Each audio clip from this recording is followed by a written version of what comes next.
sha kundun kat na ƙarshen zance. Mai isa da isarwa ɗaba ma'aiki. Akali da sahabai su suka yi wa ma'aiki, ainihin biyayya da so da zuci da baki.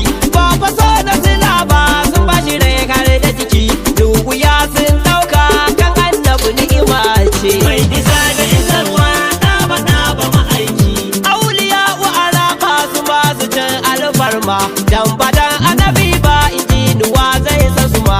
Arzikin shi suke ci har nake sa wasu ma, jiyali tijani dan fodiyo sun dace.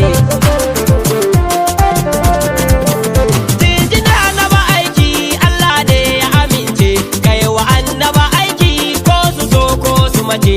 Kar Allah sa su bari hasada ta akice, baba sidi muje dai kai kaɗai tawaga ce. Mai isa da isarwa ɗaba ma'aiki. Sallama ga ma'aiki sidi mai sadarwa, sallama ga buwayi mai wuyar ganewa, sallama ga na farko wanda ke dorewa, jinjina ga saraki bai naɗi da naɗawa, jinjina ga mabuɗi kana mai kullewa, jinjina ga cikakke wanda bai tauyewa.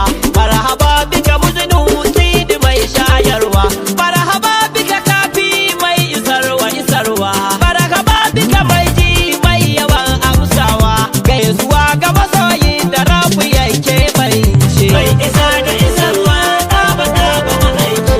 Sha zaman ka na kanke bai faɗa a yi take, mai dare mai rana kai ka haska hasake, tibakatullahi kake kai ka sauka a wanke, rayuwa ba ta kyau sai da kai a takaice. Mai isa da isarwa ɗaba ma'aiki.